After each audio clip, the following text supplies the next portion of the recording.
Third time's got to be a charm. This has to finally work. Oh my gosh. I think I'm live streaming. Okay, now I can finally tweet this link. My goodness. All sorts of issues. Backup, RTMP servers, this and that. Okay. Give me a second here. Let me put this on Twitter so other people can know that we're doing this and come join us. You may hear in the background I've got the Xbox fired up. I might play NHL for just a little bit. Until the stream gets going, until people find out about this. But I am planning on taking some calls tonight. How about that? Haven't done that in quite some time, so. Xbox, where'd you go? Where are you? Oh, there it is. So you kind of went to sleep on me. It's like, I think you're not around Brazil anymore, but here I am. All right. Like I said, probably one round of, maybe not even a full game here of NHL. All right, let's, should we do, oh, I guess they don't have Seattle on here. This is last year's game, right? So should we just do yesterday's game? Is Timo Meier going to score 5 more goals? They can be the Kings, and I will be... I kind of like how this is in alphabetical order, but the big text. That's pretty cool. Oh, I got to pick my jersey here. Give me a second. Yeah, I like teal. But can I do... Oh, that's... Oh, nope. Yep. That's what I want right there. I'll take those. What should I have the Kings wear? Just white? Gray? Oh, purple. Yeah, you guys are going purple. I mean, I do that because I kind of like that, actually, on them. Let me take a look at my lines here. What do the lines look like? Oh, yep. Brazil, Couture, and LeBanc. Oh, yeah, again, this is last year's team. Donato, Hurdle, Timo. So I'm on the top line, and the 5-goal scorer yesterday is on the second line. How does that work? Start this game. Yes, please. Hi, everybody. Welcome Here we go. to the Bay Area, San Jose, California. Along with Ray Ferraro, I'm James Cebulski. It is gonna move my keyboard out of the way. It's time to do some damage. They have built here in the last 30 years in the Bay Area. It's hard to believe they started in an All right, let's see if I got any better at this game. Probably not, but San Francisco. Then they built the Shark Tank. This is a the Cow Palace. Unless you play for the Give it to me. Oh, I've been waiting for this all day, and we are now officially underway. I forgot how to change players. Oh, gosh. Sends it over to Brown. I got used to playing FIFA. And he moves Wait a it up to second. Brown. How do I change? LA's got the puck against the boards. Oh, boy. Here's a short pass to Kopitar. They're about to score. Oh, the goalie catches a break there. Logan, give it to me. Burnsy, give it to me. Really, the scoring chance is not dangerous if you can't get the puck at the goal. Why am I left-handed again? I thought I fixed that. I guess I didn't. Los Angeles looks to break. Oh, nice takeaway, Logan. Shot. Oh, what a stop. Nice poke check inside the attacking zone. Big save. Why are my line mates not giving it to me? Find me. Up along the wall by Burns. Here we go. Oh, no. San Jose's trying to make something happen in the offensive. That's me. Oh, Stop. what just happened right there? Can I get a replay of that? Banker's got a nice tan right there. Lots of time left in this period. Still looking for our first goal. Ah, too early. Get a hold of the puck in their own end. Yes, I am on beginner mode here. Possession in their own zone. Shimek. Attack along the boards. He almost lost it for a second there, but regains control of the puck. Boom. Stops him cold. Rebound. And another stop. Stop one, stop two. I guess Quick just wanted to play it. Couple of excellent saves. Tremendous use of the ball Timo. in the play. Puck picked up Oh, by Timo. Los Angeles has it in the defensive end. Okay, what is it? A's changing players? Yeah, that's okay. Takes the pass. LA's moving it along the wing. It's a 3-on-1. Oh. Denies him on the slapper. Grabbed along the boards by Carter. Uh-oh. LA's got I feel the like I puck have now. no control of this Strong game right effort now. on that play. I can't see anything. Challenged him, good save. With the stop. Dubnik's job Get it up, is get not it out. just to stop the puck, but get it out of danger. He does that here. Along the wall. Oh, And headhunting hard here. rim I there. think he did. Man, that thing is way over top of the net. Passes it to Donato. Couldn't complete the play. Here we go. Yeah, we're slightly San Jose's offside got there, the I puck think. along the wall. And the I guess they don't Lions call that here. blocking Oh, that. Donato. How about that? And the Sharks take a You're in deep water now. All right, I feel good. I scored. I did something positive. Listen to the goal horn in the background. When you get into this position, that puck's Still getting gotta be used to off this your game, stick in a honestly. hurry. You don't have much time to think about it. Man, Quick was sprawled out there. The Sharks tally the game's first goal. There's Bogner. When you get yourself into That's a the cool middle view. part of a period, this is where Ah, the game too early. starts to take shape, and now they've got the lead. I guess if you go in too early, you just automatically lose the Backs draw. into the offensive zone. San Jose's got a hold of it along the There we wall. go. The Sharks take it across the blue line. Gets in front of it. Nieto. Let's get that top line back out there. What I really want to do is score a goal. I'm recording all this in full HD. San Jose's up here in the first, and they could Record easily be me up scoring by a more goal on based here and what then they've somehow done offensively. accidentally slip it into the Los TV Angeles clips wins the on our faceoff. pregame show. And it's a quick pass to Anderson. Like, oh, I didn't know we were going to see And then he that. tries to get it across to Kempe. Uh-oh. Skates to the crease. He scores! Man, he dangled me Now too. you gotta keep clawing back. Adrian Kempe. Trailing in the game, they Look at that guy with the equalize. Kings hat on. Watch Two this. parts to this, James. He gets himself Oof. into the low slot in good position, and then he zips a backhander The past backhand tender. was James and Ray with you tonight. More than Saucy. half the period has been played. You can Patty on the feel draw. The energy in this crowd. It's a tie. Yeah, everybody game. was offside there. Twists one, and Uh-oh. that shot goes nowhere as the lane was filled. Puck scooped up We're by offside like every Kopitar. time, by the way. Los Angeles on the attack. I mean, like, I do notice that. And he regains control of the puck. How come I can't, There's a like, play the chance body in on front. anybody here? Denied by Dubnyk. Poor Dubnyk is just Over the getting big stop. slaughtered. Quick work. He makes 1 and 2 saves in a row. Sends it over. Oh, nice centering Puck doesn't get pass. there. It's so crowded in front of the goaltender. Quick feed to Iafallo. Feeds the puck By the way, if across you're to just tuning Kopitar. in, I am going to be taking Takes the shot. Q&A. That goes off a twig. I'm going to be taking some Quick phone pass calls, to but I wanted Ferraro. to kind of warm things up here. Maybe I'll just do one period of Gaining this. momentum in the offensive end. Whoa. Blistering shot, and he says no. Wait, was my line back out there and I didn't give myself the puck? That's a problem. I Kopi. wanted another look at this one. I'm sure you guys were all impressed as I was. Here we What go. a Top save line by out the there. goalie. Here in the later stages Let's go, of this boys. period, Get it to the we are birdcage. all tied up in this one. San Jose's got it, and they're on the attack. Oh, come on. Don't give the puck away like that. And now it's grabbed by Doughty. Angles it over to Vlasic. And that banks off a stick. Taken by Doughty. Don't let Pickles shoot. I want to shoot. Stick work on the play. I'd love to tell him that in real life. Center ice. At center ice now. He grabs the puck. There's me. Go get it, Brazil. Manages to hang on. Centering Oh. pass, and they can't convert on the play. And a smart heads-up read. to Uh-oh. come Can we up with the fight? puck. How can we The fight? centerman glide into position. Oh, we got a new line out there. So selfish. Offensive zone face-off, and he wins the draw. I don't know what kind of shot I was doing there. Los Angeles has the puck. Slides it quickly to Moore. Clock ticking What are they, down running the here clock inside out? The first period. What kind of strategy is that by Throws a the puck to the a attacking CPU? area. Oh boy, Puck away. I'm screwed. Oh, and it puts it into the back of the net for the goal. I could see it coming. This tie, James, you Now I'm know gonna when quit these this teams game get down backed up 2-1. by- Sometimes it stays that way Yeah, all the yeah, time. yeah. LA's got the one goal lead here in the opening Great. frame. Better to be ahead than behind, and the coaches are telling them that they want more aggression. They want them to play more in the offensive zone. Oh no.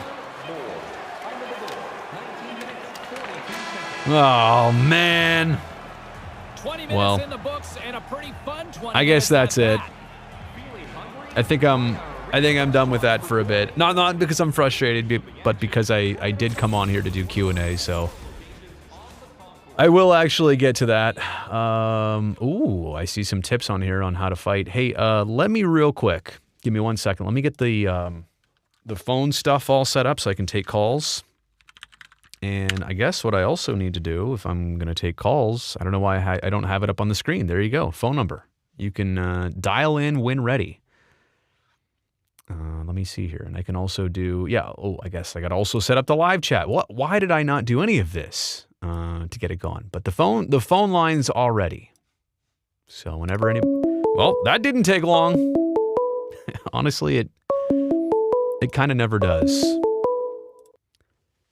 Good evening from the 408. Who's this? Hello. Hey, who's this? Hi, this is Isaac Fournier from Campbell, California. Hey, Isaac, how you doing, buddy? I'm great. How are you?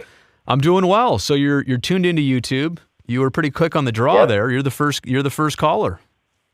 Yep, I've been waiting. Nice. So what's on your mind? I was just wondering what your favorite upside has been so far for the Sharks this season. That's a good question. I mean, that's like a fair and thoughtful question. Like, there's a lot to it. I think favorite upside is that they have not unraveled this year. Now, like, they've gone through a couple rough patches, certainly scoring slumps, certainly a couple games that felt like disasters, like in Pittsburgh and then Detroit, right? Even on the last road trip. But that was a tough one. Yeah, that being said, they found ways to not completely come unhinged.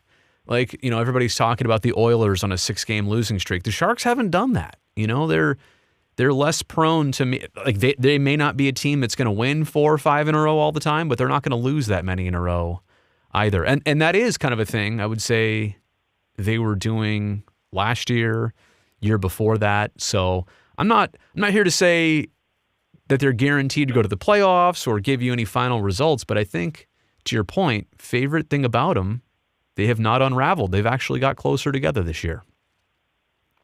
Well, I totally agree with that answer, and I gotta say, I've really liked the steps that the Sharks have taken in the right direction, whether it's working on defensive and making a lot of comebacks, just kind of pushing back against their struggles. It's been a very positive mindset. Yeah. I agree. Yeah. And to your point, the wins and losses, the record doesn't necessarily indicate that they are 10 steps ahead of where they were. But I think if you watch the games, and to your point, even some of the losses have been good statements. And they've had some statement wins too. So totally agree. Anything else? No. I'd just like to say I'm a big fan, and I appreciate that. Go Sharks. I mean, we're really looking forward to hopefully we can make the playoffs this season. So yeah. Let's keep it rolling. I appreciate it. Thank you so much for obviously being around here tonight, for the support, for calling in first. And I totally agree. I think playoffs to me, let me ask you this. I'll leave you with this. I mean, isn't kind of the ultimate goal of this season? Wouldn't something satisfactory like this summer be, hey, the Sharks got back into the playoffs. They took that step this year. Don't you think that would satisfy most people's expectations? Oh yeah, I would definitely say that. I think just some of those games that we could have definitely given up on, that we haven't. The fact that they're striving to make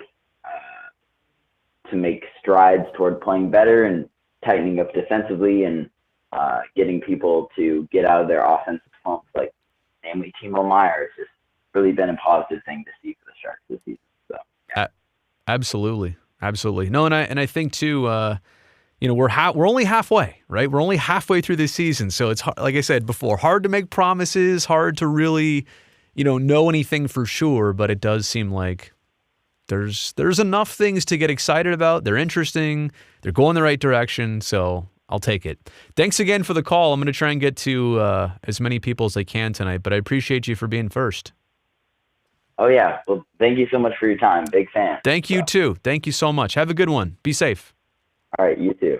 All right. So that's how it goes. I'll hang up. I will see who calls in next. Wow. I always get a kick out of that. It never takes long. Good evening from the 209. Who's this? This is Jacob Almanza. Jacob, how you doing? Oh, I'm doing great. How about you, Brody? I'm doing good. Stockton, Modesto, where you at? I am from Motown. You're from Detroit in the 209? No, I'm kidding. I know. Okay. So what's happening? Well, my Niners won, yesterday. Not yesterday, geez. Well, yesterday was a Sunday. holiday. I'll give you that. It was a weird, holidays make weekends feel weird. I'll give you that. But so I'm excited. But they're moving on to the Packers on Saturday, and then I wanted to ask you too because both of us are A's fans. I don't know, like I still miss like Bob Melvin and how like it's going to be a little different. Yeah. But I trust our head coach now. But I wanted to ask you because I don't know about any other A's fans, but I'm excited for Asmus. You're excited? I'm sorry to say for what? Oh, I'm excited for Asmus to join us. Oh, Brad Ausmus. Sorry. When you were talking about coaching, I was immediately thinking Mark Kotze as manager. So I understand what you're saying. Absolutely. Look, I think there's still a lot to be said about the next baseball season.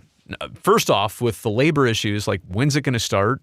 How many other teams are going to make a lot of moves? Are the A's going to also make a ton of moves, right? The lockout started December 1st. So usually a month of December would have trades, and if the A's were going to cycle through, another round of transitions, they might have done a lot of that last month. Certainly they can't, and they haven't. So I got a lot of questions still about what the team and what the season's going to look like, but overall, I mean, you have Billy Beane, David Forst running the show. I do think, to your point earlier, we know Bob Melvin is not going to be around right now, but we have not realized that yet.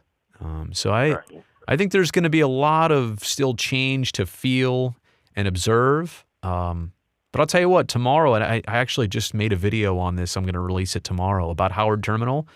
There are some big things. It's crazy. This baseball season could have less to do with the team and how they play. The most important things that could happen to this team this year are getting a new stadium, on paper and in handshakes. It's crazy. So, I mean, it's even crazy that I know you were saying things like that, and it's even crazy how when I got the news that we are bringing back Tommy.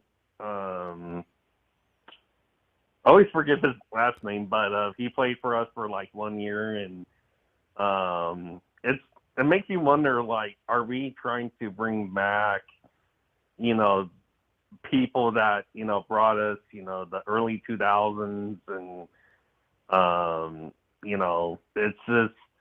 it's really cool how, the A's really, what do you call it? Just, they like to bring back the days when we were, basically winning, a good amount. Yeah, well, and even Mark Kotze is kind of a throwback to, I mean, he's been around, but even that is a throwback to a player who was here in the mid-2000s, part of a couple playoff teams. I think what it is you have, people that come back, they had good relationships with the A's, and that's why typically they're offered another, sometimes playing opportunity, coaching opportunity, scouting opportunity, in this case, a manager. So, no, I definitely get it. So do you make the drive in from Modesto to go see games? We usually, so a lot of times we will go on BART in Pleasanton. Okay.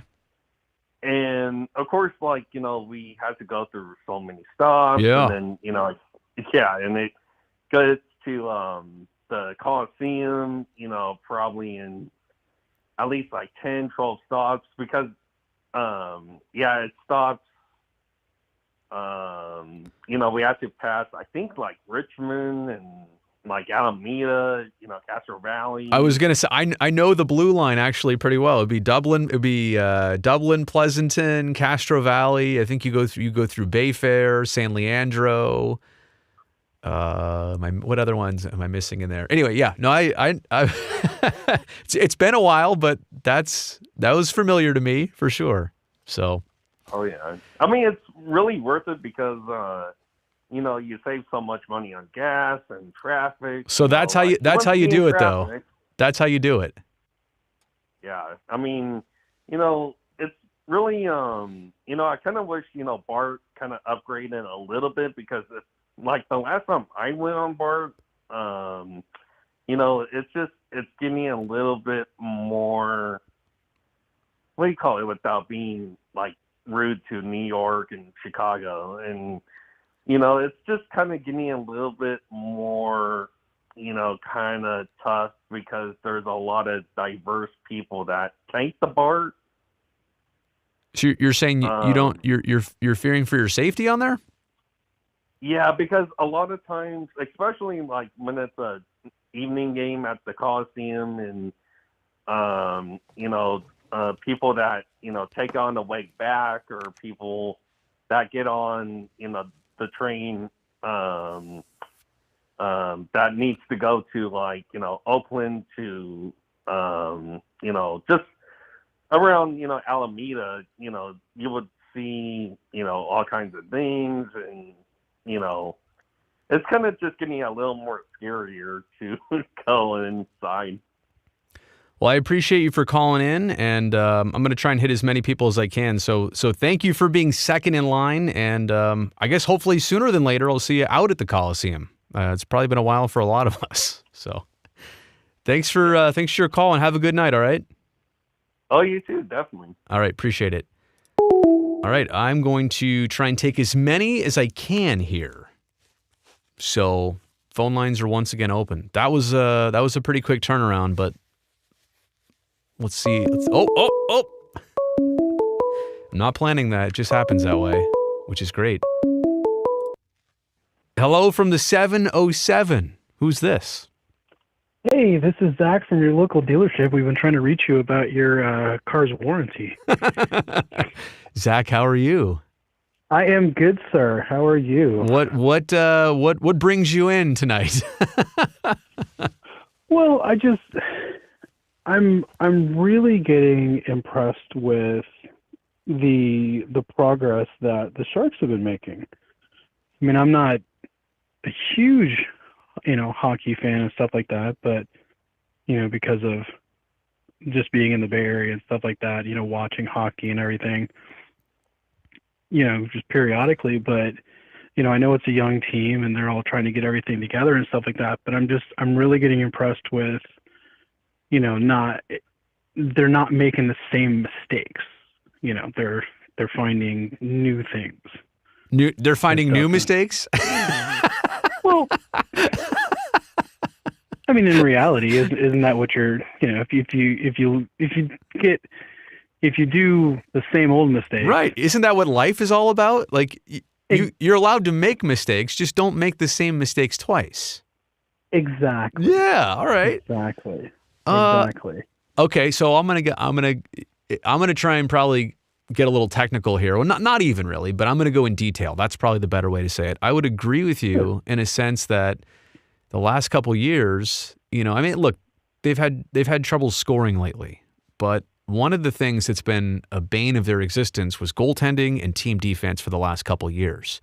And quite honestly, those two things this year are not a problem anymore. They have other issues, scoring, can't get on the power play, can't convert, can't finish. Fine, but at least to your point, like they're not making, and I don't want to say mistakes, but they're not having the same issues as in years past. So that's actually exactly. I know you're trying to be humble. I know you're trying to be humble, but that was actually a really good broad statement. Like there's got some value to that.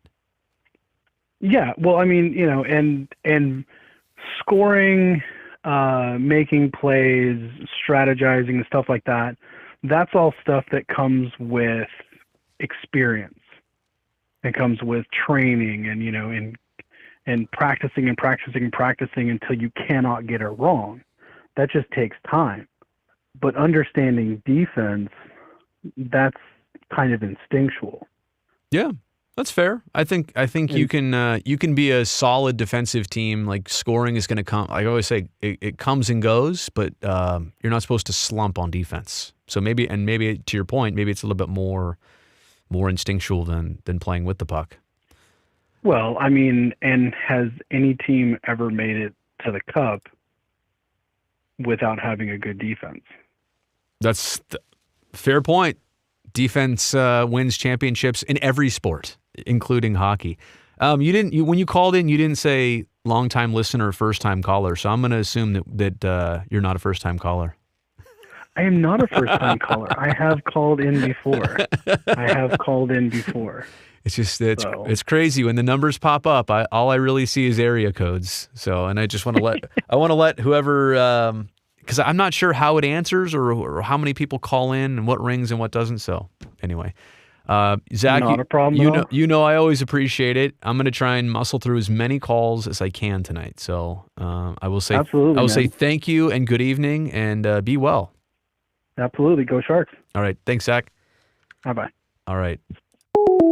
I will open up the phone lines again. I also realized I'm not paying a ton of attention to the live chat. I just took a quick couple glances in there to make sure things were still rolling. Sometimes I actually want to just make sure that my stream is still going, which does seem like it's the case. As look at that, we get another phone call. I like the fact that nobody's shy. Hello from the 650. Who's this? What's up, Brody? My name's Adam. I'm from Belmont. Adam, what's going on, buddy?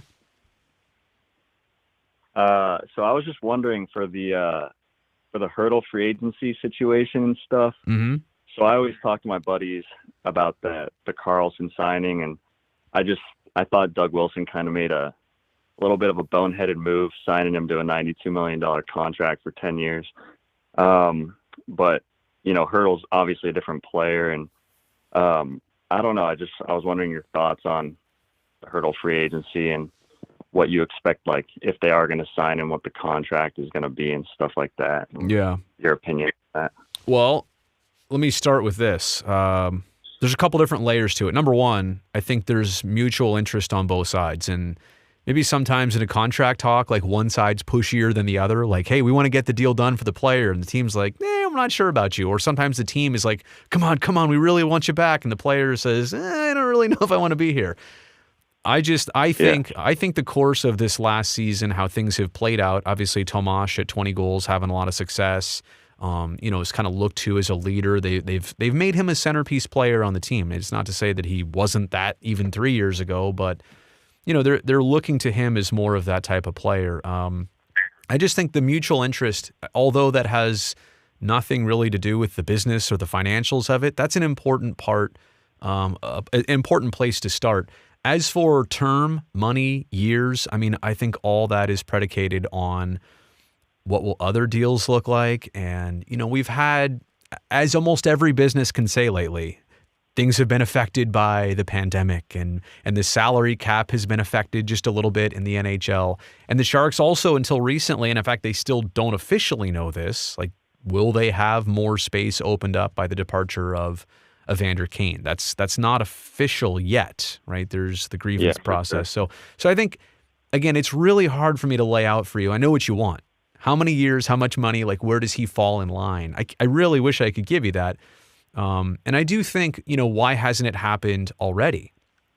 I think both sides clearly realize that they're talking, they know each other's phone number, they knew this Kane stuff was up in the air, and that's a big deal, right, for the Sharks. How much money do they even have to, make another large-scale commitment? I think for Tomas Hertl, if you look at typical contract structure for a player of his age and experience, this is one of the bigger payouts, right? So, yeah. And Doug Wilson's always been pretty good at, with younger players saying, look, this is what we have for you.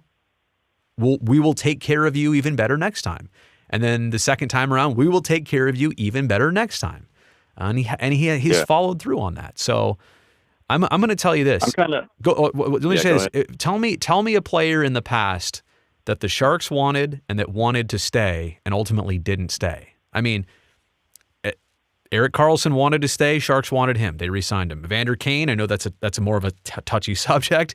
They signed him to a long-term deal. Going back to Patty and Jumbo and Danny Heatley and pretty much any player that had mutual interest and was in the prime of their career, Doug always did a really good job of finding a way to keep him. So that's kind of the confidence I have. So sorry about that. Go ahead. No, you're good. I'm just curious, like when they did sign Carlson to that big contract and stuff, it just seemed kind of odd because he was coming off the injury. He just didn't seem like his old self and stuff, and to sign him to such a massive contract like that, the equivalent to what McDavid has right now, which they're just in completely like two completely different worlds of skill, in my opinion. Yeah. Doug Wilson kind of worries me a little bit, and I don't know. We'll see what happens. I guess depends on what other teams offer Hurdle too.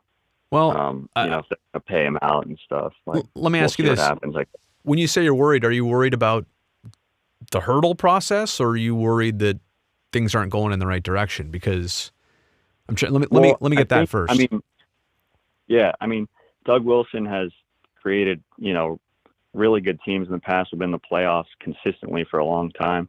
I think that Carlson signing just kind of really scared me a little bit. And I kind of felt like there was a lot of complacency with the organization and the owner a little bit. These past few years, they were kind of bringing back a lot of older guys. And I was kind of ready. The league has been moving to like a younger, faster, grittier type style. And I just feel like you kind of need to evolve with it. And it seemed like they were bringing back Marleau from Toronto and doing this and doing that. And I don't know. It's good to see that they're rebuilding a little bit. They're bringing up some younger guys, a lot of younger guys that are becoming successful for the team and stuff. But I don't want them to make a contract move like that Carlson one again, I guess. Well, Patty was a unique circumstance in terms of bringing him back and the reasons why. And they needed to fill out a team, and he provided veteran leadership, low maintenance player on a $1 million contract. And, it was kind of both sides taking advantage of that. To the other point about, right now the Sharks are one of the younger teams in the league. In fact, 15 rookies have debuted this year in the NHL for the Sharks. That's the most by far of any team across the league. So like the pipeline is open and running. And I think the last point I wanted to make was, going back to the Carlson thing, and I think to really understand how it played out, the Sharks were in the John Tavares running. They really felt like they needed a player of that ilk to be a difference maker, to make a splash on the team, and to take them to the next level. And quite honestly, the opportunity to bring in Carlson, in trading for him, right? And then I think feeling like they'd seen enough, but they had not actually, they knew enough maybe, but they didn't see it all entirely in his first go around with the team. No, you're right. It was kind of a leap of faith, but I also would say this: that's the unfortunate part about market value. I mean, if the Sharks didn't give it to Erik Karlsson, he would have got it somewhere else. I have no reservation about that. So the question is, did you want to keep it or not? Because that was going to be the price. So if you're regretful, do you think that? Go ahead. Do you think that they could have signed him to a less long contract? Like 10 years is, it's a long contract, especially for $100 million. Like that. Was he going to get that somewhere regardless, do you think? Or could they have signed him to a 5-year, $45, $50 million one?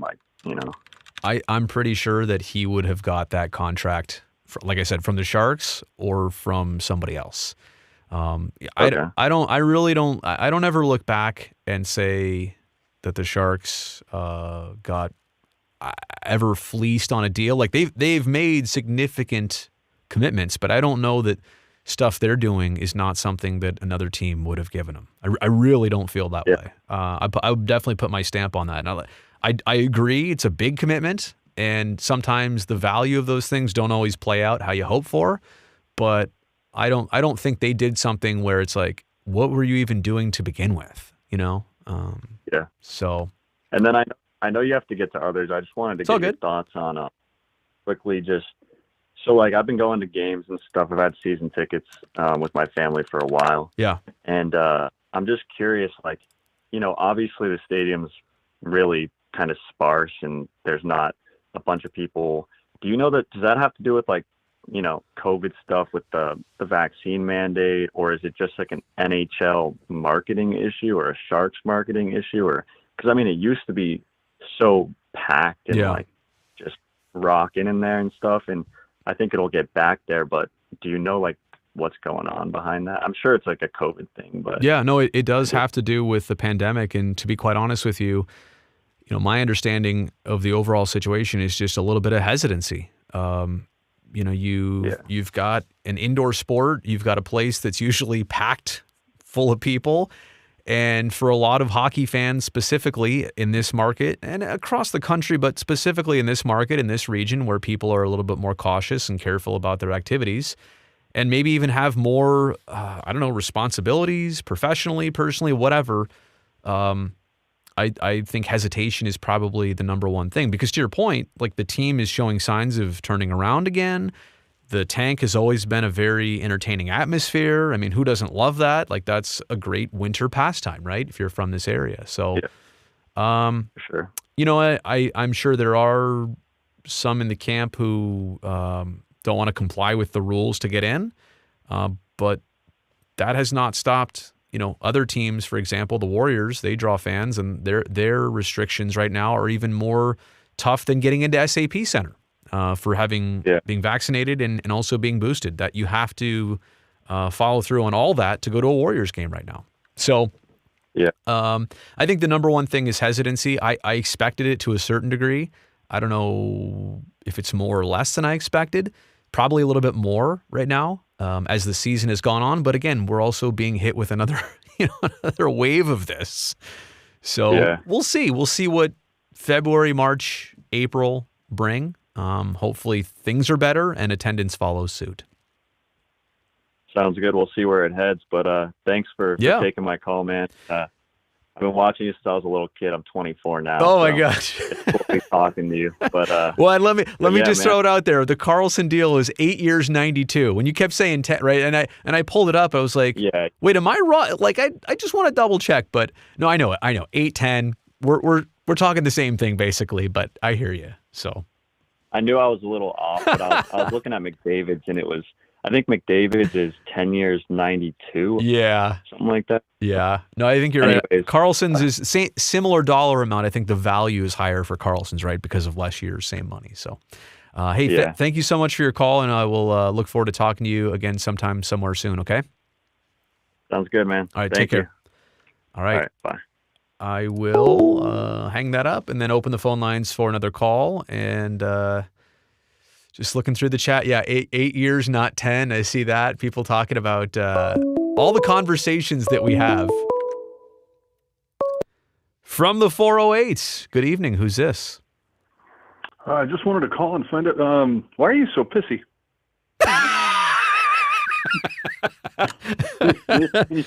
Wait, what's the Edmonton area code? Because I don't think this is Edmonton. I think this is 408. It sounds like a friend of the program. If I'm not incorrect here. Yeah, not the one that you prefer. We know. It's okay. Eric, is that you, Puck Guy? Oh, man. Is this Felix? Felix, is that you? Line me up, buddy. Line me up. AJ Strong. Wow. Hey. How you doing, buddy? To what do I owe this pleasure? Just a couple of things. Listening to some of those numbers, boy, if you run the numbers, you know that the Sharks goalies, all of them, better numbers than Robin Lehner. Okay, when you say, are you saying collectively put together, or are you saying everybody individually has better numbers than Robin Lehner? Basically both. Oh, really? Lehner is at a 904. Huh. And Hill's at 906. Reimer's at 918. Yeah. Well, look, goaltending this year has taken a dramatic step forward, and I think that's partly because you might just have two better goalies. I mean, or players that are playing much better. But I also think team defense in front has improved. Give me except for on the power play. But you don't see a lot of odd man chances against. You don't see net front second and third chances over and over. And we were seeing a ton of that in the last couple of years. So again, goaltending has been good, but I think defense, we would be making a mistake to say it's only goaltending. I think the team defense has gotten better, but that's a good stat. Absolutely. I mean, Leonard got hung out to dry. Pittsburgh, I don't know if you saw, 3-0. Vegas is up. Pittsburgh roars back, wins 4-3. So. My goodness. You know what? I've been a little outside of Sharks games for the last couple of days. I've had my hands full, so I did not see that, but I will take your word for it. So, Yeah, Tampa just beat LA, so that's a good thing for the Sharks. The Sharks, if they play their cards right, I mean, they're coming into a buzzsaw, right? I mean, Tampa twice, Florida, Carolina. Yeah. Those are going to be very difficult. But I mean, and also Seattle in there, but if they can just come 500 out of these next 6 games going into the break, you got to feel good about that. But the one thing I called about was, I saw your take about Matheson and Draisaitl. Yeah. You don't think Draisaitl could catch a little bit more of the blame?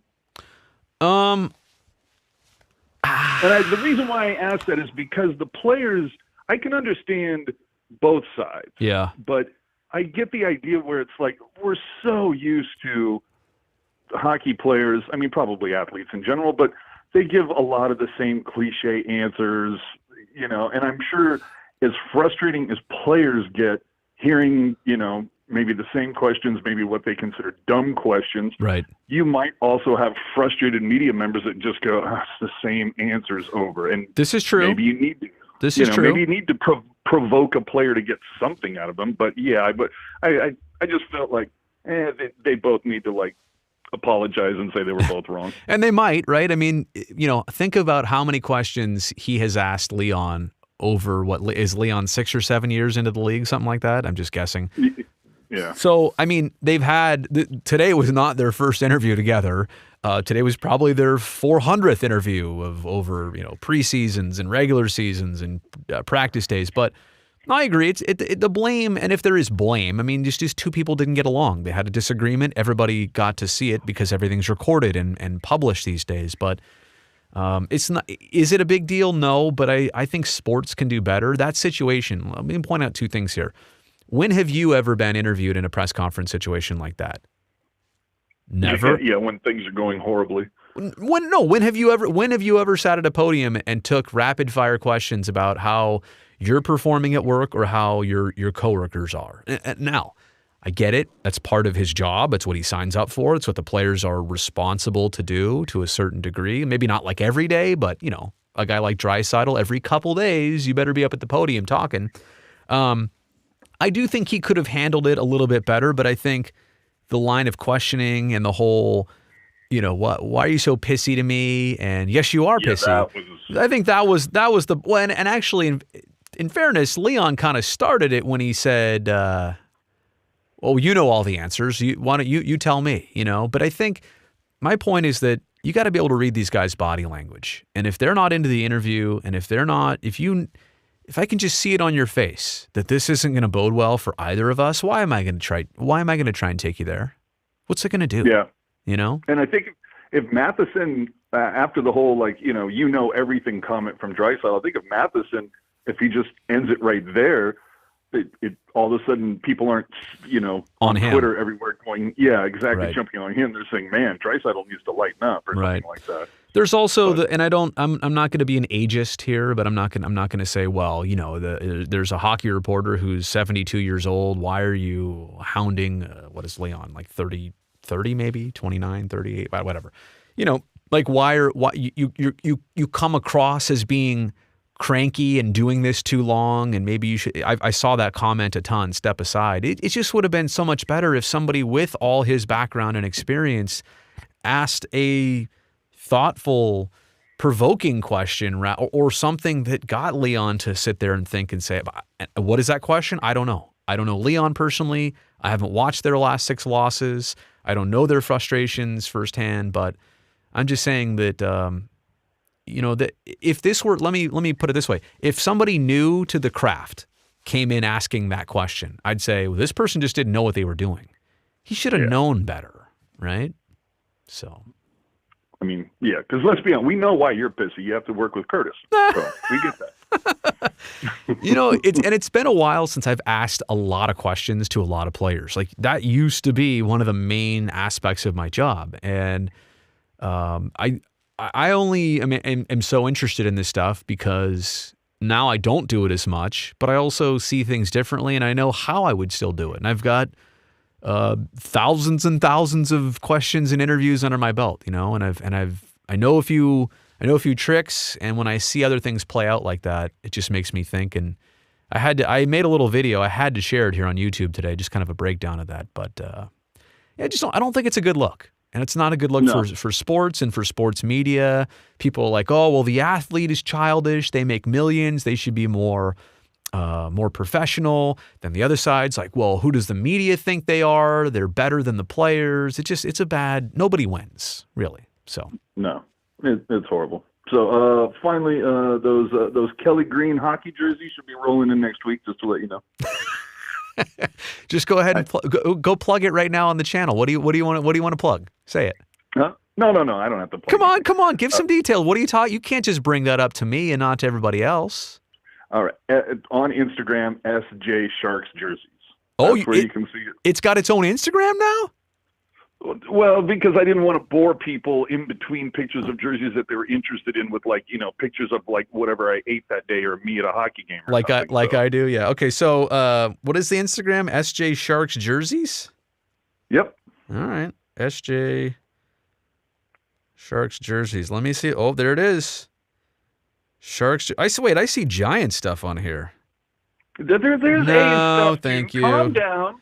No, thank you. I told you the green ones haven't come in yet. Those should be next week. Relax. I'm putting it up. Hopefully, there's nothing sensitive on my screen here as I show it to you on the GoPro. SJ Sharks jerseys on the gram. Oh, you're doing it for the gram. Doing it for the boy. gram. That gold A's. This one does look pretty sharp. I guess I should here. You know what? I should have just put it on the screen, but I'll do it.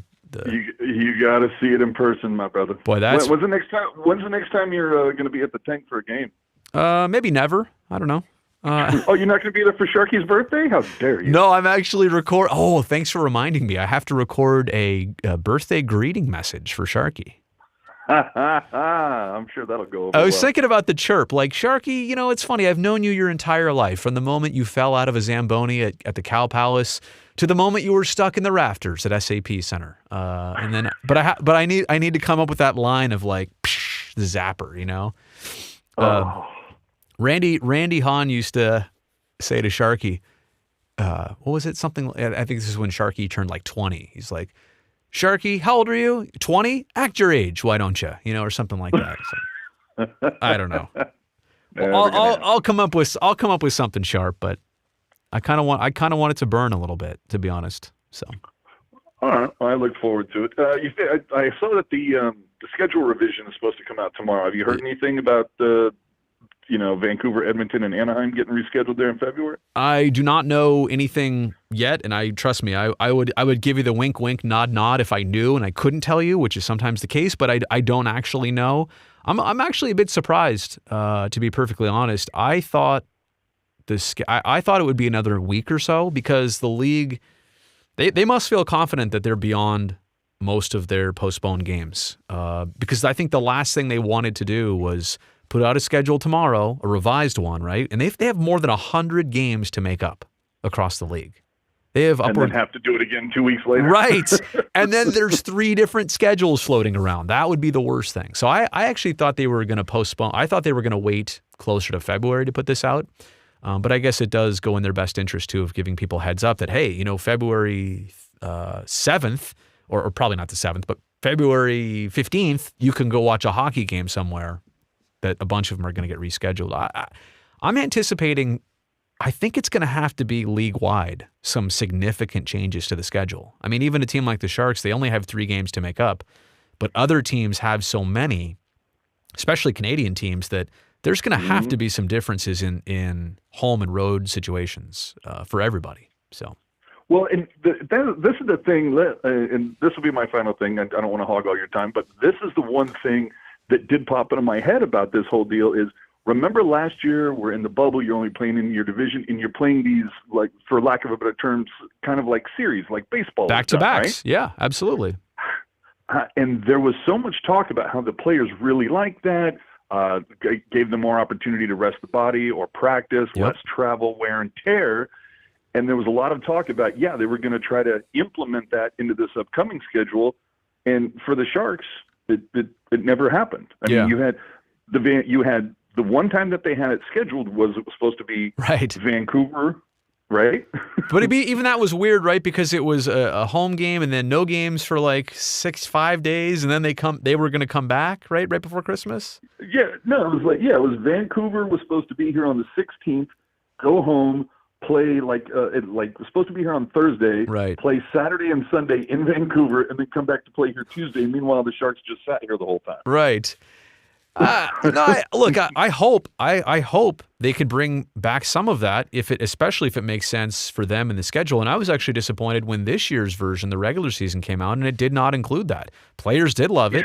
I think fans liked it because of the strategy stuff and the kind of built up momentum, and from the first game would carry over to the second game. So I'm honestly surprised. Now, you obviously can't do that, right? East versus West, because you're not going to play the Flyers twice in San Jose or whatever. But I would rather play less Central Division games, right? I would rather take away another game against the Avs if it meant that you would do like 2 home games in a row against the Kings, or 2 home games in a row, or 2 on the road in Las Vegas. I could see that. I would be interested in that. Or the fact that for the Pacific Division, there's a couple teams that you only see 3 times because of the quirkiness of the schedule, and some you see 4. So it's like, how about the ones that you see 4? Right. Those are the ones that you do. Okay, let's do 2 at your place here in November, right? And then you come to our house in March or something. So let me just do the math. If you played every team twice in the Central, basically every other division outside the Pacific, right? So that's let me see here, 16 times 24. 16. Well, no, 16 and then 32 and then 48. So there's 48 games are spoken for, right? So if you played every team outside your division twice, kind of like what they do with the Eastern Conference. See, I'm just not interested in seeing the Central like 3 times for an opponent. I'd rather see, to your point, the Kings, Ducks, Golden Knights 4 and even 5 times. And then they could do that home and home, or that doubleheader type thing, So anyway. Yeah. So I think it's like, if you add 1 more game, you do exactly what you're talking about. Yeah. You play everybody else in your division like 7 times. Right. Again, I like playing everybody home and road. I like playing them, every other team in the league. That is fun. So you get to play Crosby, you get to play Ovechkin, you get to whatever, You get to see Joe Thornton this year in San Jose because that works out. But yeah, I don't need to see, Chicago, Nashville like that many times. I just don't. Or even the Avs. Like twice is good. That's perfect. So exactly. But that was the problem back in the day. That you'd wait 5 years before you'd see Toronto in your own barn. Right. So. No, I remember the year that they changed over to that, and I thought, do you really need that, or why is this important? But now I truly see why, especially in a market out here out west. You get Montreal fans, you get Toronto fans, you get Ottawa fans, and they want to see it. So now they get the opportunity. So yeah. All right. Good talking to you, buddy. Cool, man. Lose my number. Don't ever call again. Absolutely. AJ's number, by the way, is 408. Just kidding. Have a good night, buddy. I'll talk to you soon. You got to take it easy. All right. I would not. Is that called doxing when you give out somebody's personal information? I mean, I would never do it on purpose. There's been a couple times where I'm flipping around screens here and I'm like, oh, cover that up. I don't want to see a phone number for anybody that popped up on my screen. So that's why I have not been changing screens around a lot. All right, so the phone lines are open again. I guess I could take a quick look in the live chat if there's not another caller. AJ and I could go on for quite some time. Brought up a lot of good topics there. And yes, I am expecting that the NHL's revised schedule should be coming out any day now. Could be tomorrow. I did hear and see that, so I wouldn't be surprised. Silence. Hear that? Nobody's calling in. Or maybe did I turn it off on accident? Nope, it's still up there. You can still call. Phone number's right here if anybody wants to take a chance.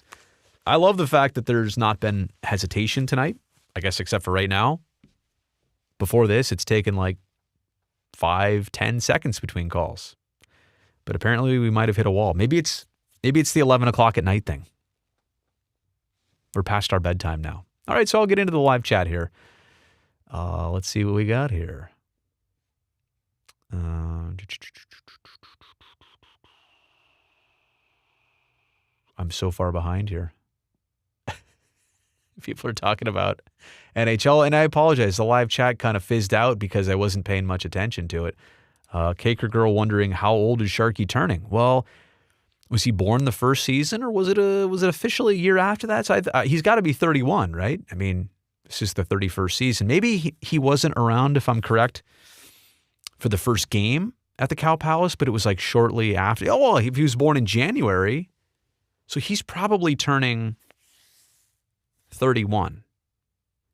If he was born in January, would it be January of 91, or was it be January of 92? Or is this his 30th birthday party? Let me, not that I'm going to brag here, but let me text Sharky. Yeah, I'm texting Sharky right now. Let me see here. There's Sharky. I'm seriously texting Sharky right now. How old are you turning? Smiley face. All right. We'll see if we get an answer officially from Sharky. Caker Girl, that's the kind of work we do here on the live stream. We just go right to the source. Jonesy's number? What? Think we're giving out Martin Jones's phone number here on the program? Do fish age like humans? I don't know. Is there like dog years and fish years and human years? Oh, Sharky, they grow up fast. So if it was, but see, their first season was 91, 92. And if January is his birthday, then it would have been January of 92, which makes me think he might be turning 30. Oh, well. Let's see who's calling in. Hello from the 661. Who's this? Hey, this is Brody. Yeah, what's going on? Hey, this is Zach. Zach, what's happening, buddy? How you doing? Not too bad. Where is the 661 at? So I'm originally from Bakersfield, California, but I live in Las Vegas, Nevada now. Got it. Okay, so that's like a Fresno area code, right? Yeah, about an hour and a half south of Fresno. Got it. Yeah. All right. So you're in Las Vegas. So what's going on? What's on your mind? Yeah. So I moved over here almost a year, and I've been a Sharks fan my entire life. Straight diehard, and it's kind of rough being a Sharks fan living here now. Just wanted to see what your thoughts on. I came a little bit late onto the stream. Kind of your thoughts on if we're gonna maybe possibly do some trades by the deadline, and what kind of players you think would be a good fit. That's a good question, and especially because I don't know their financial situation, but the Sharks are either up close to the salary cap, like with Evander Kane being paid for right now, and I don't know the grievance process or if they just go their own ways, or if they owe something, or what they're, I don't know their cap situation. I think that's going to play into it a little bit. I also think, to be perfectly honest with you, they've made such strides that I don't think they want to commit to anything extremely this year, in knowing that they're kind of right there, that they still have years to go on this push, and it's not a rebuild. It's kind of in between, like keeping a lot of the same players, but also strengthening the pipeline. What I'm saying is standing pat this year might be the most rewarding thing in the present and also in the future. So I'd be surprised if there were any, high value, high leverage acquisitions for the Sharks at this trade deadline. And part of it's kind of a compliment to the team that's already out there. They're flirting with the playoffs right now. And maybe there will be an acquisition. I mean, like I said, $7 million of cap space, even if you got a $4 million player, I think you could get somebody who could help the team. But the question is, do you want to commit to that now and this year, or do you think your chances of getting a better option for a longer term situation maybe in the offseason? So.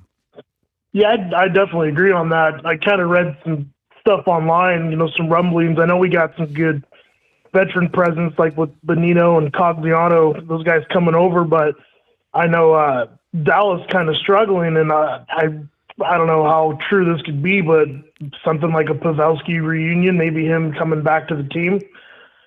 It's, I I hate to speculate or add. If I say that, I don't want it to go on my resume, so to speak. But no, again though, and I don't know how many deals or how many years are left on Pavelski's contract. But I don't think the Sharks. I mean, it's very clear that they would want to go in a younger direction for their future. And like I said, it's got to fit. Whatever they do has to fit like extremely right now. It's such an easier move to say, hey, we're fine as we are. I guess it's kind of like if you worked really hard over a certain period of time and your bank account was a little bit more full than usual and you're shopping around at the mall. Does anybody do that anymore? And you see like 10 things you like, but in reality, you're thinking, I really don't need any of these things right now. And maybe I need to stash away some money. So they are going to be in a good cap space, I think, in the near future. We don't know that for sure yet, but even with that, I think it would have to be a really perfect fit. And I think it would have to be a player that's not a rental. They're not looking to do that just for the short term. You do that move when you know you're a playoff team and you know that you're only missing the final pieces. This team is multiple pieces probably away from being, a Stanley Cup contender. But that being said, I like their chances as is right now to try and make the playoffs and take that step. So I agree 100%. I did not expect this year what's happening is just blowing me away, and it's just unbelievable to see. So I did have one other question too. Yeah.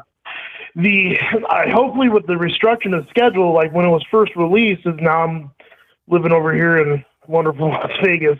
I was really bummed out because the first game they had with the Sharks coming over here wasn't until March. Right. So, it's a long delay. I think it was in November was the first game of the tank they had there. But, right. I'm waiting all the way down the road. And by the time March comes around, it's a little bit different now with the delayed games and everything being rescheduled. But by the time March comes around, one of the teams can be completely out of the playoff, picture by then. But I'm just hoping maybe if they reschedule it, they can, like you're talking about, maybe do some back-to-backs, have them do that. Do you think kind of how the schedule was last year, could you kind of see that maybe possibly happening, is doing kind of like the little mini-series like they were doing last year? I think what the NHL wants to do is screw the Sharks by making them only play Las Vegas after Jack Eichel has come back. I'm kidding. I was mad too because I play NHL 22. I turned on my Xbox, played a game tonight, and they updated their roster, and Jack Eichel's on there. Oh boy! All right. And that is total BS because he's not on there. They took Kane off the Sharks roster. They took him off there, but then Eichel's on there, and he's nowhere near. They're trying to tell you something. They're trying to sell more video games. To answer, that's total crap, but I still beat the guy, so it's okay. To answer, that's hilarious. To answer your question, I don't know what the schedule is going to bring. I certainly hope that it has some of those things in there. I don't know that. See, the hard part is some teams like the Ottawas and the Calgarys, and I think does Edmonton have a bunch of games? Like some teams have 7-8+ games to make up. Other teams like the Sharks only have 3. So I'm really interested to see how they maneuver this in knowing that they had 3 weeks. The league has more than 100 games to make up, but it's not proportionate, So to be honest, I don't know. I'm as interested as anybody else is to see this. I don't think that. What I will say is I don't think a team like the Sharks is going to be negatively impacted. I do think some teams are going to have to pull off some rough stretches, like 3 games in 4 nights a bunch of times to make up the amount of games. I also don't think they're going to lengthen. The schedule this year already runs to the end of April. That's about 2 to 3 weeks longer than it normally does, probably 3+ weeks. So I don't really see them doing that, extending it. So I think some teams are going to go through the gauntlet a little bit more. But yeah, maybe tomorrow we find that out. Maybe, pretty soon in the near future, I think that's going to come out. Yeah, I'm ready because through my work here, I have to take people to the nice games, and it's like nails on a chalkboard. It's like torture for me going to all these games. And I love hockey. I grew up, playing it. I've been around it my whole life, but since I've been 5 years old, the inception of the team, I've bled teal and going to these Knights games. They're a blast to go to. They put on good entertainment, but when you're not dedicated, when it's not your team, it's just hard to get invested in there. And hopefully they do something where they might add another game or two here, and I can see the Sharks a little bit more. You take people to games for work? Yeah, through my work, I have we have season seats, and I have customers of mine. I have to kind of got it. Yep. Take out and stuff, and they're all diehard Knights fan, and I keep my lips kind of shut. I keep it sealed up for a little bit, and then once they find out where I'm not a Knights fan and I'm a Sharks fan, I like my boss and some of my other coworkers. I hear shit all the time. They're like, don't hurt her business. Stop it. Just lie to them. I say as much details with keeping the least amount of details, if that makes any sense. I just shut up and put a smile on and have a good time. You ought to be like, when they say, hey, who's your favorite player on the Knights? Be like, Marc-Andre Fleury. I love him. He's great. He was great last night. They're like, what? And that coach Gerard Gallant, he's been the best ever since day one. They're like, what? Oh, no way. Yeah, that's funny you bring that up, because back when the company I started from, I was actually training in San Jose, and I got to go to Game 7 back in 2019. Oh, yeah. And I actually was on the pregame with with Seto and Hannon, and I was holding up a big sign that said "Gallant cries too much." So, I was all over the pregame and stuff, and I don't know if you remember seeing me there, but yeah, it was awesome. It was so fun. Somebody wrote a sign too. It's like Gallant wet his pants or something. I don't know. I was like, and it was on the back of our screen, and I was like, oh my gosh, that's on right now.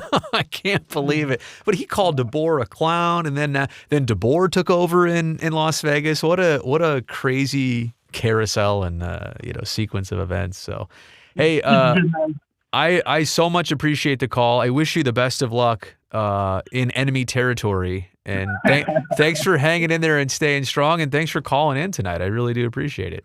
No problem, Brody. It's always good to see you on TV. Thank you. See you on YouTube. I watch all your videos, and you're the man. Oh, hey, you're the man, and I do appreciate it. Thank you thanks for phoning in. Hey, no problem. Have a good night, buddy. All right, you too. All right, I do love it. I got to say, back when I was younger and doing some radio work, and we took calls. And you just never knew what you were going to get. And sometimes we would limit calls to like one segment. And it's hard to take 5 calls in 15 minutes. You got to hang up on people. And I don't like that. So I like this format and this platform that I just sit here. There's the phone number. You dial in. We chat. You bring something to the table. Or we just, say hi and bye and pleasantries real quick. So. Let's see here. Bamboo Soldier. Thought that was a good call, bro. Oh wait. 90. Oh yeah, I'm talking about Sharky's birthday. Oh, I think I did get some clarification on that. Yari saying good call, Zach. Ryan Reeves to San Jose. Game 7 though. That was the best night ever. I lost my voice that night. That's the kind of night it was. All right, I'll put that back up on the screen. Did I get a text message earlier? Did Sharky ever hit me back? Sharky did not, but AJ, who called in earlier, says, per Wikipedia, Sharky was born on January 28th, 1992. So Sharky is turning dirty 30. Wait, is that right? That'd be his 30th birthday, right? Yeah. Dirty 30 for the old SJ Sharky. So that'll probably have to go in my chirp. All right, maybe I'll just sit here in the studio. Guess I could bring the Xbox back on, play that a little bit. if nothing else is going to happen. But, oh, nope. It's not what I meant to do. Did I turn that off? Hopefully the game is still on. I guess I could just play some more games for a bit. I'm probably going to actually, you know what? It's already 11:15. Maybe this is where I leave it. sometimes you just got to know when to hold them and know when to fold them. Might be the end of the live stream. Or maybe I should just pay a little bit more attention to the live chat here. Oh, A's, Raiders, Dubs, Sharks. You're going to call now. Fire away. Let's do it. Oh, I'm going to voicemail. What? Let me reload my calling application here. See, that's not good that people were trying to call in and it went to my voicemail. It went to voicemail, dude. I agree, Brutus. I cannot wait for that new rink. I think that's going to do wonders for the franchise. It's going to be a good thing for youth hockey around here. Thanks, Bob. I put together that Draisaitl video literally just this afternoon. Walked in this studio, hit record, didn't put much production into it. But I really appreciate that. I tried to actually be thoughtful about it. Surprised he didn't have the reporter booted like Dan Boyle did to Brooksy. Big props to Boiler on that one. All right, let's see who the magic number is here. Hello from the 682. Who's this? Hey, this is Darius. How's it going? Darius, how are you, buddy? Doing good. I just wanted to pop in and say hello since I saw that you were on the live video thing on YouTube, and I wanted to hopefully get in, and I didn't expect to get in, but I one of the funniest things I saw today was that interview with Draisaitl, and I was like, oh my gosh. Yeah, I didn't expect somebody to be called pissy. That's for sure. And it was unfortunate. That's all. I was watching your breakdown, and I had the same reaction you did when you said what. I was like, I did not expect to hear that journalist say that, because I just don't hear that often when players are being interviewed like that, and I just thought, oh my gosh. It caught my ear, and I was like, that's why I think this deserves a little bit more conversation in a video. And also, hopefully in that video, which is on the channel here, hopefully it just gives a little bit more context to like watching the full 3 minutes and the things that led up to that, and maybe what the player's mind is going through. And I don't even mean to take sides. I mean, I think I probably sided more on Draisaitl's side than the reporter. Yeah, but and I definitely agree with you that his facial expressions just did not look like he was wanting to be there. Right. And I feel bad. I feel bad for him, actually. Yeah, it is part of the job, and to be fair, Leon probably could have handled it a little bit better, but on the other side could have been handled a lot better too. So kind of goes both ways. So what'd you think of that 5 goals that Myers scored? What's crazy is he had 3, obviously, at the end of the first period, and Drew and I did our little intermission segment, and I ended our intermission coverage by saying, hey, this is crazy. Timo's already got the hat trick. There's 40 minutes left. His teammates are going to try and feed him the puck. It wouldn't be crazy if he gets 4 or even 5 by the time this game is over. I literally said that. And the like craziest part about it is when I said it, I was like, I know I sound ridiculous right now, and that won't happen, but I got to say it because I feel it. Yeah. And then it happened. I was unfortunately I wasn't able to watch the game, and I was hoping to, but I didn't realize that the game had started at an earlier time, and obviously Texas time is like 2 hours ahead of California time, so I got it. I was already at the hockey rink here in Austin, Pratterson, but when I was practicing, I was wondering how the Sharks were doing, and then when I went back home, I checked my phone and I saw that it was 6-1, and I thought, wait, am I reading that right? Are they actually winning 6-1? It was a lot of things, to be honest with you. It was how many goals they scored in the first period, who scored them, who kept scoring them.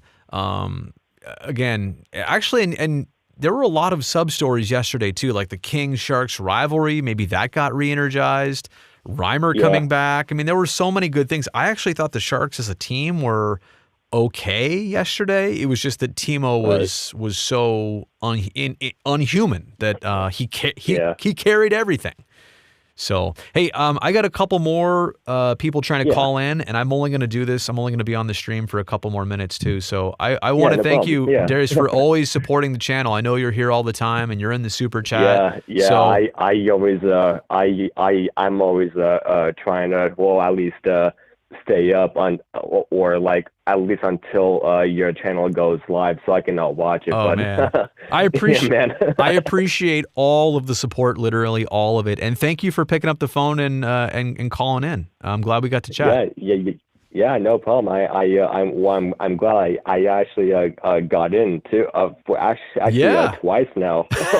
I the last time I was still in California. Oh wow. Well, be safe out there, and I will talk to you soon on the chat or elsewhere. Thank you so much. Alrighty. All right. All right. Yeah. You have a good night. You too. All right. We got the 682 on the call-ins there. All right. I know a couple more people wanted to call in. We will see who is here from the 408. Who's this? Hey, Brody. This is Hassan, otherwise known as Yari from. Yari, what's going on, buddy? Not much. How are you doing? So Yari's not. When I say Yari, I thought that was your first name, but that's actually just a total like screen name, or it's just a handle thing. Handle. Okay, got it. Got it. So what's going on? Not much, honestly. I'm tuning in, hearing about people talk about watching Sharks games. I remember watching it from way back in the day. I think it was 2014, the reverse sweep. Man, Brody. Yes, it was 2014. Yes, I remember it like it was yesterday. Why do you want to bring that? What do you want to say about the reverse sweep? I'm bringing all those bad feels up because I remember I lived in London that year. Okay. And I was there waking up at either staying up or waking up after 2 hours, 3 hours of sleep at 4 a.m. Wow.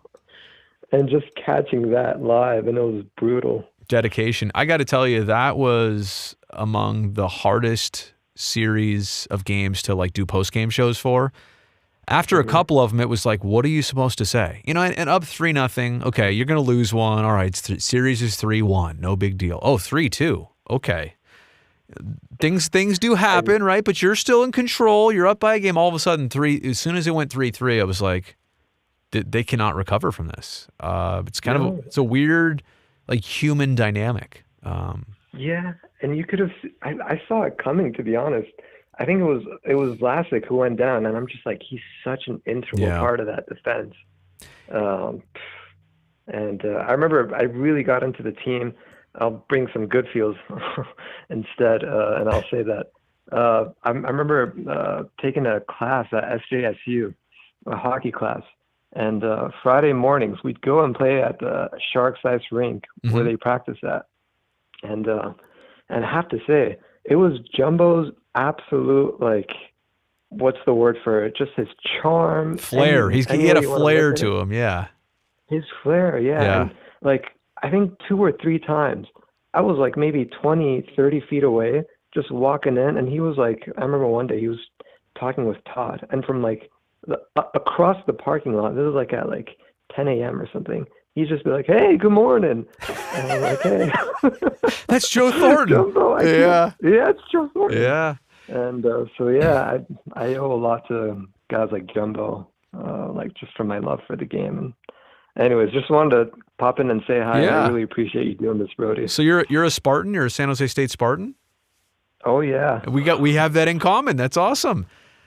Very cool. Yeah. And then did you get into hockey, like you're saying in the 2010s because of those teams, or have you been in it for a while? I've been in it for a while, honestly, since after the lockout was when I really started tuning in. Okay. Yeah. It's amazing. Amazing that you tuned in right after the lockout. Usually people tune out because of that. So yeah. The Chichu days. Cool. So many posters. Awesome. Well, that's not you've seen a couple generations. Then you've got a pretty invested in this by now. Basically half the team's existence, at least. You know. Oh yeah, Cool. yeah. It's been amazing. But thanks so much, Brody, for everything. Absolutely. That you've been doing Thank you all for these years. being up late here and calling in. And I really appreciate talking to you. So, and thanks for being on the YouTube channel. Obviously. Of course. All right. Thanks. All right. Have a Take good care. one. Mm-hmm. You too. All right. All right. Whoa, look at that. That was like half a second right there. Hello from the 510. Who's this? Hey, this is Casey, a.k.a. A's Raiders Dub Shark. Oh, all right. Okay. I saw you on the chat. We've talked before. Yeah. I met you before. Of course. Yeah. That was cool back at the A's game. Yeah, that's right. Cool. I saw you in the Yeah. chat. I was like, I was probably going to do one more call, so I'm glad you're it. So how are you doing? Yeah. I'm doing well, man. I'll be honest, I'm still depressed about the Raiders, losing that wild card game against the Bengals, but still recovering. What would it take you to change your handle to just be A's Dubs Sharks? Oh, it would take an arm and a leg for sure. I don't hate the Raiders. No, I'm just saying it's kind of a hard dynamic for somebody like you. You have a YouTube channel. You're on here. I mean, but your channel is that. But you make videos about all those 4 teams. But it's kind of weird now because 3 Bay Area teams and a Las Vegas team. But I get it. Exactly. You're connected to them. I understand. Yeah, I kind of tell other people I have like a love-hate relationship with the Raiders. Like I hate that they're in Vegas because I despise the Knights, of course, right? And now, Vegas and the whole A's controversy. Right. So like I have a love-hate. Like I've considered switching to the Niners many times. Whoa. Really? Yeah. So you'd be A's Niners Dub Sharks. I mean, hypothetically, but then like I see the silver and black logo and like all the jerseys I have of the Raiders legends, and I'm like, no, I can't do it. I just can't do it. So what's I'm addicted to the Raiders? Yeah. What's going on these days? You're still busy making videos. How's the channel doing? It's doing well, and kind of on top of that, this is slightly unrelated, but I'm the PA announcer for my school's basketball team, so that's kind of a new thing. Oh, nice. Yeah. Now, if I'm correct, you're in high school, right? Yeah, I Okay. am. Cool. But, YouTube's going well as well. It's growing, and doing the daily vids. But I'm a little nervous because in March my school has like a graduation requirement that you go on this like crazy like 30-day backpacking trip. Really? And, like, you can't bring your phone or anything. Oh, so I'm gonna boy. miss all the Sharks, all the Warriors. I can't make a video, so I'm gonna just make a week before. I'm just gonna make like 30 scheduled uploads about like history and stuff, and like just have them upload in March. All right. I'm missing the whole month of March. That's a lot of so that's a lot of work. Number one, right, to do all that work and then upload it and then have it, be. But I also think that could add some value to your channel, and some of that stuff, like you're saying, history could be a history lesson. So Well, good. I can appreciate that. There's some times where I know I'm going to be busy, like for a good week or so, and I create some YouTube videos. I schedule some content ahead of time. And stuff that I hope works. Cool. Hey, so when you do PA announcing, do you have like a signature like call, or do you have a signature thing that you say, or how does that go? It's sort of. It's kind of hard because like it's not play-by-play, so I try to keep it like professional. Yeah. Like, I'm like, I definitely get in like to the emotion of it, like how the announcers at like the home team, they'll like totally cheer for the home team, but the away team they kind of do it with no emotion. So like I've had some good people to role model, like obviously listening to Dick Callahan. I was going to say you could drop in a shooting two and just see what people say. Wait, but you were not alive. You were not around for you never got to hear that in person though, right? You're not old enough to know that. That's what That's what he used to say at the Warriors games. Yeah. Yeah. Okay. Right. Yeah. All right. Exactly. I like it. But everything's going well though. Yeah. Thank you. Sweet. Anything else in particular before I sign off and call it a night? Is there a A's or a Sharks thing specifically that's on your mind, or? Let me think. I'm still, thinking about Howard Terminal because I know there's not stuff that I've heard lately. Have you personally heard anything or like anything in the right direction? Well, tomorrow is tomorrow's a design review committee meeting where the expectation is that they will recommend to the city council that they certify the EIR. And so once that, I mean, and that's not yet scheduled. That's not a done deal, but getting closer to making the environmental impact report a done deal is a big deal. And then after that, there's a couple other small things, but then there's obviously the fact that the A's and the city just need to come together and have a binding agreement. And once there's a binding agreement, it's not as if a shovel has been put in the ground yet. And it's crazy you mentioned, you talk about making videos. Before I did this live stream, I just recorded a video that I'm going to publish tomorrow morning. Oh, great. What do the kids say? Hit that bell notification. But there's some realizations that, like, once these things start to fall into place, there's been a mentality among A's fans about, having an old stadium, caring a lot about turning over your team and players. There's going to be a lot of mentalities that instantly change as soon as, that new stadium exists on paper. Again, I know that doesn't mean it's being constructed yet, but when it becomes, legally official, it's there's a whole new set of rules to think about and a whole new mindset for A's fans, and it's a lot of good things. Yeah. So it is happening. Because I feel like it's just been these past months and almost a year now. It's been like, a game of emotions, and it's like someone who's an A's fan I've already lost 2 teams. It's like I know how it feels, and it's like, we don't get many good things as A's fans, right? We lose our good players, we lose our coaches, and we don't, we haven't had like World Series relevancy in 30 years. So it's like, we need this, and it's like I don't want to be a half Las Vegas, half Bay Area. Well, and especially in your case, I mean, you're basically the entire time you've known the A's, like let's just say the last 14, 15 years, like just specifically. There's always been the talk that they could leave, that they could go somewhere else, and they could go to Portland or Charlotte or here or there. Getting a new stadium, and this is also in the video, getting a new stadium means that you get to cross all that off your mind. It's not going to happen anymore, right? So for the rest of your life, they will be the Oakland A's if Howard Terminal happens. So I know it's a crazy realization. Yeah. I really hope it happens, and like, once again, like, thank you for covering all that. You and Casey Pratt have been following so heavily, and I made videos too, but I'm basically just going off of what you guys are saying because it's very credible.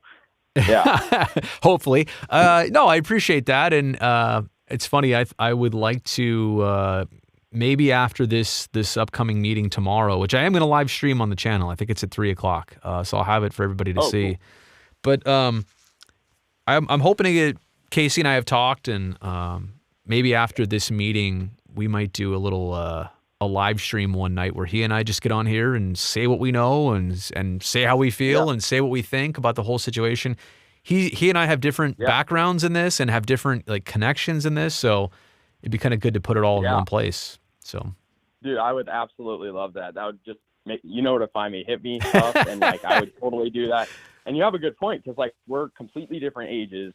And like, completely different backgrounds in terms of sports. And it's like, it would be but we have this common love for these teams. So it's like, it would be such a great idea. And definitely I would totally be down to do that. Yeah. Well, I want to get you on. I want to get you on too. I've been talking about doing, I did kind of an overall, and now this is Beers with Brody. Now I know you're in high school. You cannot partake in that. In fact, I got to figure out how. Root beer. Yeah, right. Yeah. You better roll up with a root beer. I might have to change my whole graphics just for this, but no, I would love to have you on sometime with a group of other, especially Sharks fans too. I did some A's stuff with the Zoom group meeting, and I would love to have you as part of a panel too. So that'd be awesome. Sooner than later, probably. I'm looking right now, maybe at the month of February for something like that. But we'll see. But you're on the radar, and keep it going, man, with the PA announcing and the YouTube channel, and you will. If you on this trajectory, I will see you somewhere in about 10, 15 years. That's my goal, man. That's why I'm doing this every night. I'm trying hard, and as long as it's before March, because I'll be in Death Valley then for a month. Without any sense. of the Sharks or the A's, for that matter, could be in Vegas at that point. You know, I would have no idea. Good So, time of the year to be in Death Valley, by the way. I don't think you want to be there in July. Yeah, for sure.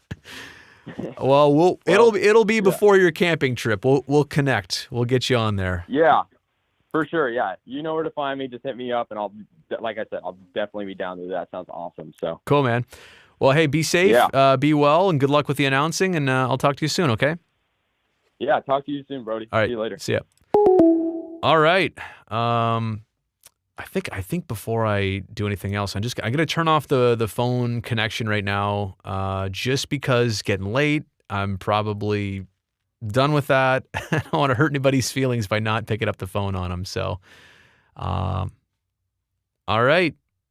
Beverages with Brody. Yeah, if we have somebody underage on there, the beers thing, I can't do it. Got to keep the double B's. Bevies with Brazil.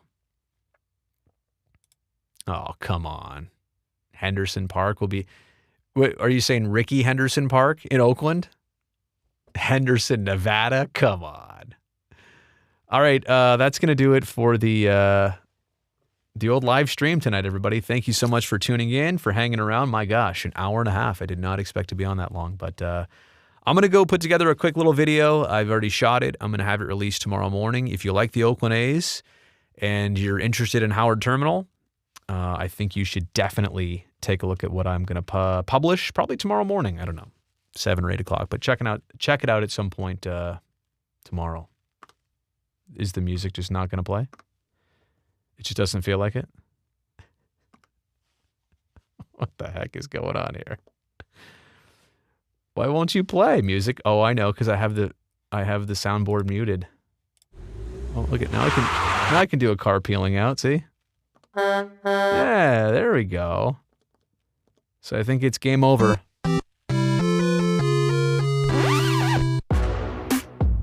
There we go. That's what I wanted. Actually, I think I like this track better. All right. Good night, everybody. Thanks for tuning in. Be safe. Thumbs up on this video if you would. Subscribe to the channel if you're not already. And we'll talk to you soon, right? Good night.